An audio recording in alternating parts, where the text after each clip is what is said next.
আশা করছি টাইটেল আর থাম্বনেল দেখে বুঝেই গেছো। হ্যাঁ, আমি গিয়েছিলাম বিনা ইনভিটেশনে বিয়ে বাড়িতে। ফার্স্ট টাইম এক্সপিরিয়েন্স করেছিলাম। ফার্স্ট এক্সপিরিয়েন্সটা কেমন ছিল সেটা জানতে হলে তো তোমাদের পুরো ব্লগটাই দেখতে হবে, আর কোনো পার্টই মিস করা যাবে না। অনেকেই বলতো যে বিনা ইনভিটেশনে বিয়ে বাড়ি গেছি। আমার খুব ইচ্ছা ছিল যে হ্যাঁ আমিও একদিন এরকম যাব, মানে ইচ্ছে হতো যে যাব, বাট সেরকম কোনোদিন সুযোগ আসেনি। ফাইনালি পেয়েছি, তো ছাড়া যায় বলো। হ্যালো, গুড মর্নিং সবাইকে। আবারও চলে এসেছি নতুন একটা ব্লগ নিয়ে, ব্র্যান্ড নিউ যেটাকে বলে। এখন বাজে 10টা, মানে 9:45 মতো। আমি তো উঠেছি 9টার দিকে, আজকে একটু লেট হয়ে গেছে, শরীরটা একটু খারাপ লাগছিল। আর ইদানিং তো ময়ূকের সাথে একটু বেশি ঝামেলা চলছে, ওই কারণে ঠিক হয়ে যায় আবার ঝামেলা। দুজনে যত ঝামেলা ততই মিল। যাই হোক, চলো ব্লগটা শুরু করা যাক, বেশি কথা না বাড়িয়ে। By the way, welcome back to my channel stay with me. কেমন আছো সবাই? আশা করছি সবাই ভালো আছো। আমি তো বিন্দাস আছি। লাইফে তো ড্রামা হে কাম উইথ মি। বেশি করে তেল দিয়ে একটু ভেজে নিচ্ছি, না হলে অস্বস্তি লাগছে, অনেকটা টাইম লাগছে। লো ফ্লেমে ভাজবো। হ্যাঁ, এই কড়াইতে একটু বেশি মানে তেল দিতে গেলে, ডুবো তেলে ভাজতে গেলে অনেকটাই তেল লাগে, তাই না?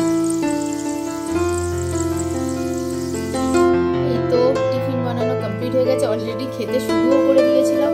চলো এবার তোমাদের মানে ভাবলাম যে এই রিভিউটা তোমাদের সাথে শেয়ার করা যাক। এই যে সসের সাথে ডিপ করে,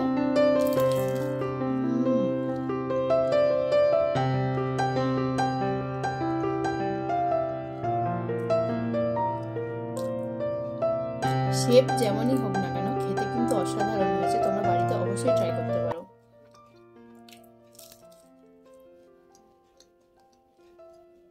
টিফিন খেয়ে চলে এসেছি রান্না করতে। আজকে একটু মাংস বানাচ্ছি। এটা কিসের মাংস একটু গেস করো তো, দাঁড়াও দেখে বলো। এটা হচ্ছে হাঁসের মাংস, রাজহাঁসের মাংস। বাবাকে ওনার কোন ফ্রেন্ড দিয়েছিল। আমি অনেক বছর পর 2-3 মাস আগে খেয়েছিলাম হাঁসের মাংস। আমাদের বাড়ির মনসা পুজো ছিল, মা রান্না করে পাঠিয়েছিল, বেশ সুন্দর রান্না করেছিল। বাট রাজহাঁসটা আমি খাবো না, আমার জন্য মাছ আছে। আর তরকারিটা মানেই বসিয়েছে, আমি জাস্ট একটু নেড়ে দিলাম, কারণ এই দিকে একটু কাজ করছে। প্রেসার কুকারে বসাবে তো, সিটিটা পড়ছে না কেন, অসুবিধা হচ্ছে, ওই কারণে। রান্না বান্না কমপ্লিট করে 3:30টার সময় লাঞ্চ করে বসেছি। এই যে সব কিছু সরঞ্জাম নিয়ে চুলটা একটু স্ট্রেটনিং আর ক্রিম্পিং করব। করার পর কোথায় যাচ্ছি অবশ্যই জানাবো। যাই হোক, চলো তাড়াতাড়ি করে নিই, কারণ 5টার মধ্যে আমাকে রেডি হতে হবে, ময়ূক বলেই দিয়েছে। ফার্স্ট এক্সপিরিয়েন্সটা কিন্তু ময়ূকের সাথেই করেছিলাম, একা যাইনি বাবা। কোথায় কি হবে, তাড়িয়ে দেবে কি হবে, সেই কারণে ভয়তে আর একা যেতে পারলাম না। বিয়েবাড়ি পৌঁছে আমরা তো বসে আছি, বাইকে এসেছিলাম যেহেতু প্রচণ্ড ঠান্ডা ছিল, হাওয়া তো থাকেই, ওই কারণে জ্যাকেটটা পরে বসে আছি। ও আমায় ছেড়ে দিয়ে কোথায় চলে গেল, জানি না কোথায় চলে গেল, ওই জন্য একা একা ওয়েট করছি। ও হয়তো সিচুয়েশানটা কন্ট্রোলে আনতে গেছে, কারণ কেউই চেনা জানা নয়, কাউকেই চিনি না। আর এই দিক থেকে আমার কোমরের কোমরবন্ধনীটাই ছিঁড়ে গেছিলো, কি মুশকিলে পড়লাম রে বাবা।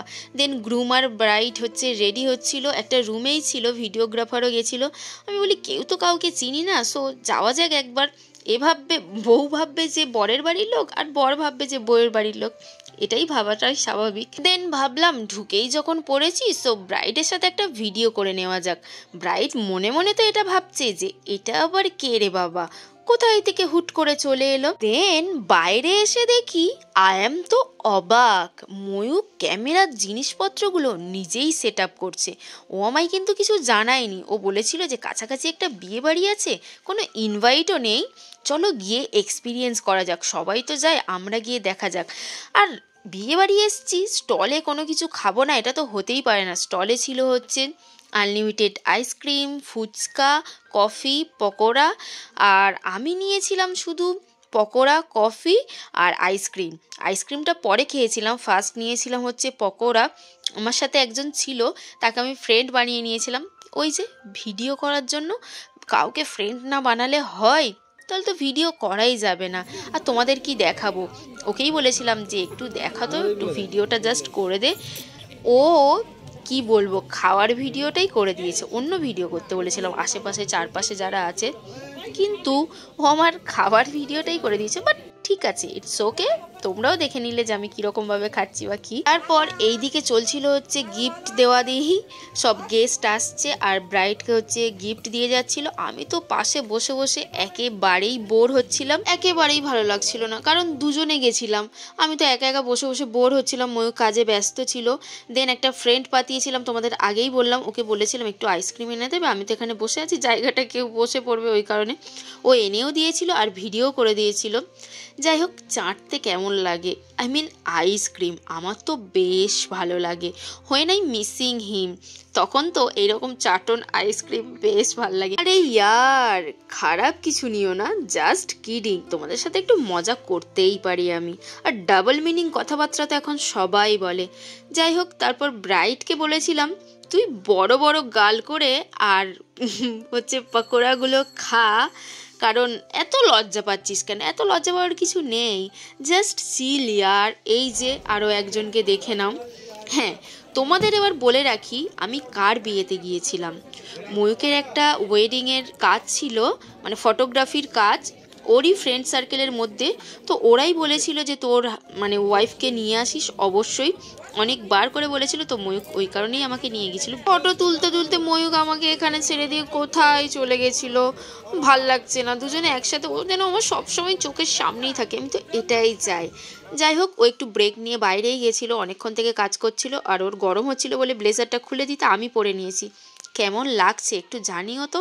আমার তো বেশ ভাল লাগছে, মানে সামনাসামনি কেমন লাগছিল আয়নায় আর দেখিনি, তবে ক্যামেরাতে বেশ ভাল লাগছে। আমার তো বেশ ভালোই লাগলো, একবার ট্রাই করাই যায়, এরকম ধরনের একবার ট্রাই করব। তারপরে ময়ূক চলেও এসছিল, আমার চুম্মু হাজব্যান্ড। ঝগড়া যখন হয় তখন ওর সম্বন্ধে উল্টোপাল্টা আমি শুনেই নিই বা বলেও দিই, বাট যখন মিল থাকে তখন কেউ কিছু বললে একেবারেই মানবো না। যাই হোক, তারপর দেখো কত ফ্রেন্ড পাঠিয়েছিলাম। এই টাকা ক্যামেরার দিকে অসভ্যের মতো অন্যদিকে তাকিয়েছিস তোরা, এটা কি আছে?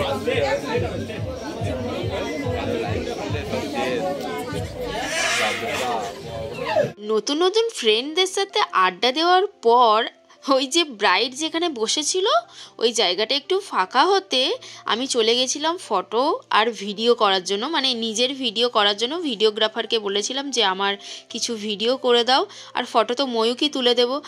আর এই সামনে এ কাজ টপক গায়ে রে বাবা, দেখো সামনেই চলে এলো। আমি একজনকে, নতুন বন্ধুটাকে বলেছিলাম যে আমার একটু ভিডিওটা করে দে, তো এত ডিস্টার্ব করছিল এই লোকটা, সামনে এসে কীরকম এ করছে দেখো।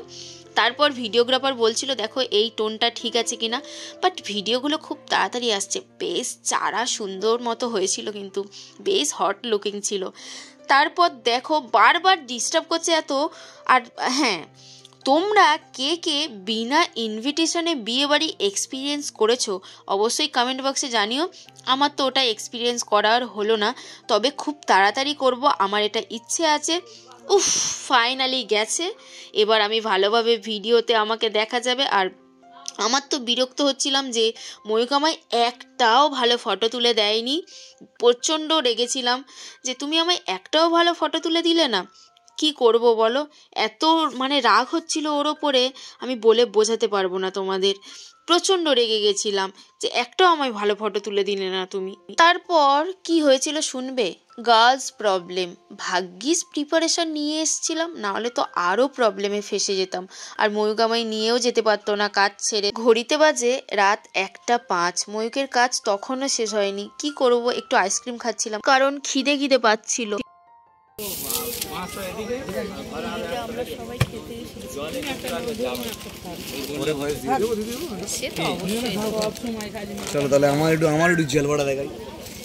অ্যাট লাস্ট অনেক অপেক্ষার পর প্লেটে ভাত, মাছের মাথা দিয়ে ডাল, ঝুরি আলু ভাজা পড়েছিল।